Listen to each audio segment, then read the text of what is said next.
Well, hello gamers. My name is Peter, otherwise known as Pelthar, on the BoardGameGeek.com website. Welcoming you to my very first ever unboxing video.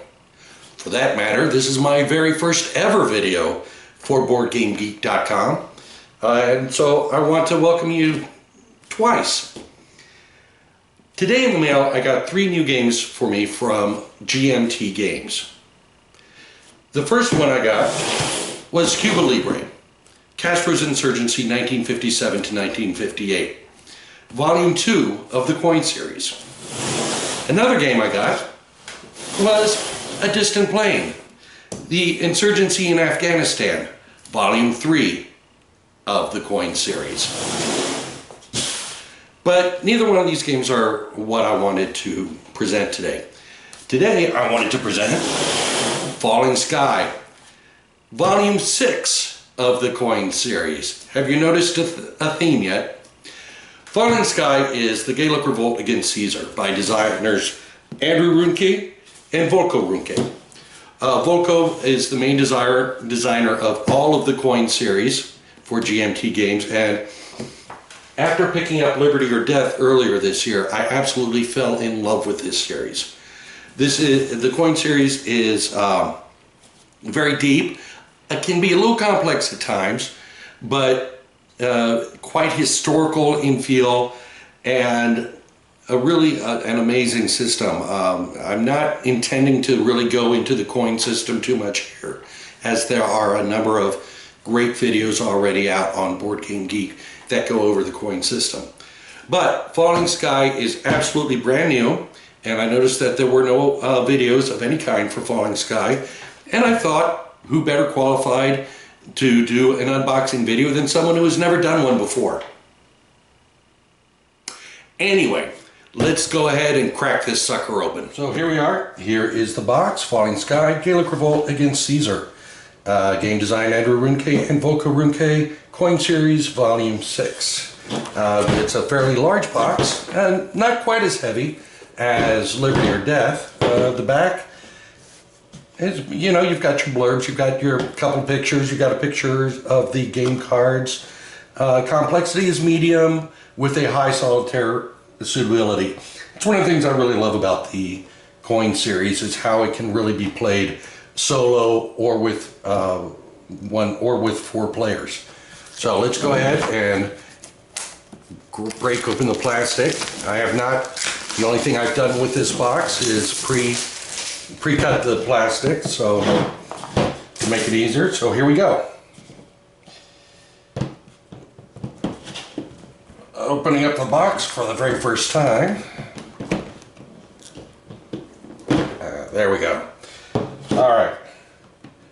We have the rules of play at only about 32 pages, very lightweight in terms of rules, so it'll be interesting to go through that. As always with the GMT rule books, full color, kind of a matte paper, but still it's good quality. Just flipping through here real quick. Okay, here's the event cards, and we've got winner phase, just like in a lot of the other Coin series games. Okay, and how to play, use with the non-player, actions and factions. Let's see, we've got 1, 2, 3 scenarios, and an index, key term index, and a map.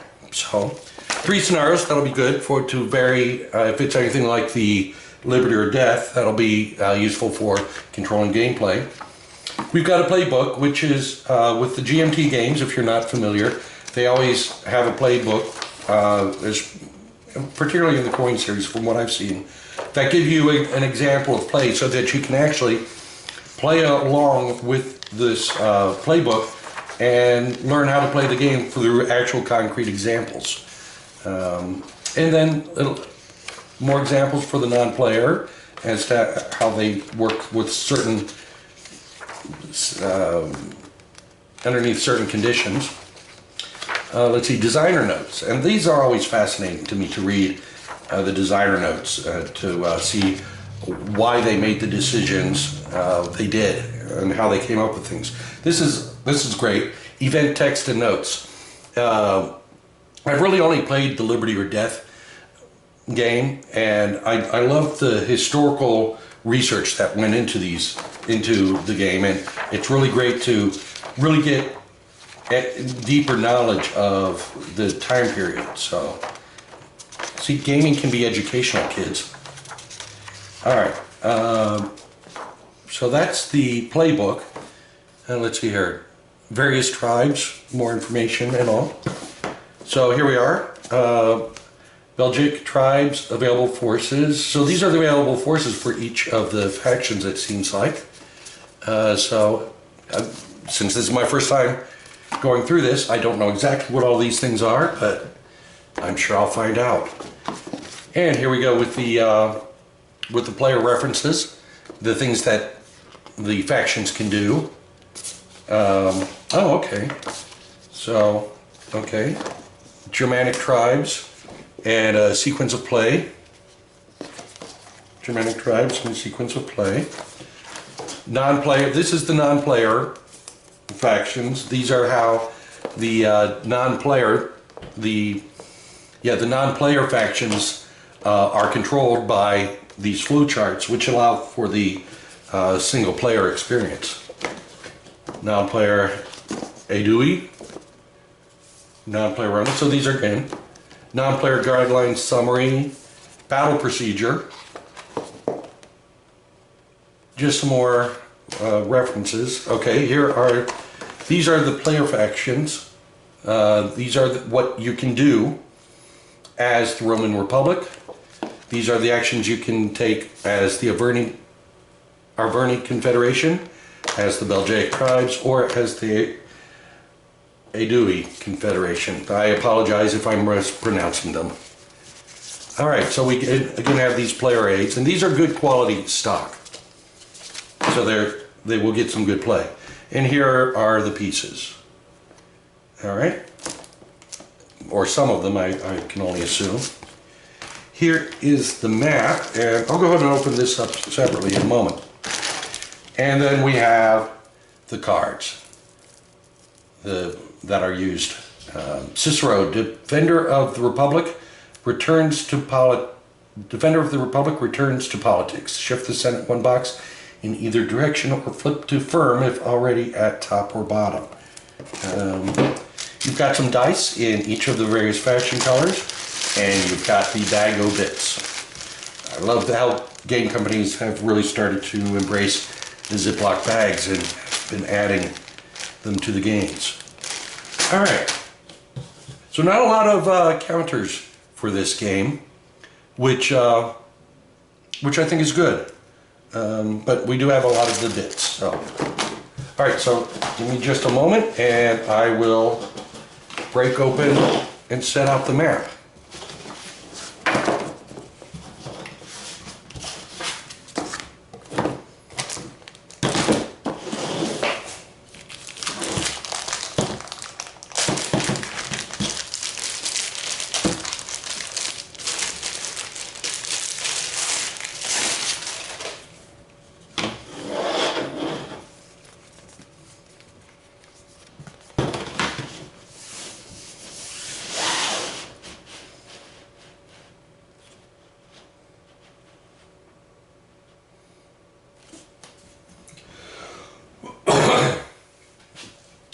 So here we go. This is the map. It is a lot smaller than the map to Liberty or Death, which can be a good thing. I mean, the map in Liberty or Death is absolutely gorgeous. I highly urge any of you to go take a look at that map because, like I said, it's absolutely gorgeous.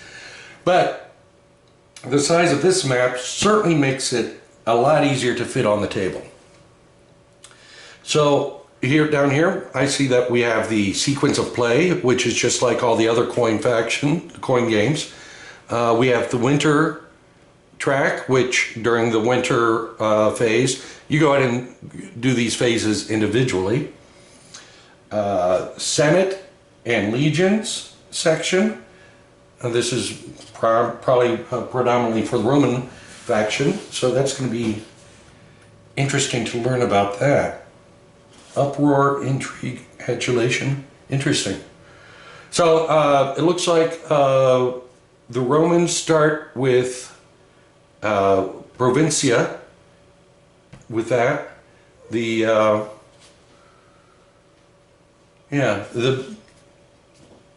Belgic faction will probably start up here. And that's the Iudi faction will probably start somewhere in here. Oh, this is probably the Germanic faction. And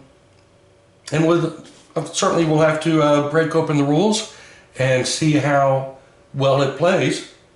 But that's it. It's pretty simple stuff. In terms of material, only a minimal amount of punching out. So it's going to be real fun to sit down with the rules, learn how to play. So I thank you for watching this unboxing video. If you find me entertaining or worthwhile, please leave comments. If you have any suggestions for me, please feel free to leave them in the comments below. You guys know what to do. Thanks so much for watching. We'll see you later. Bye.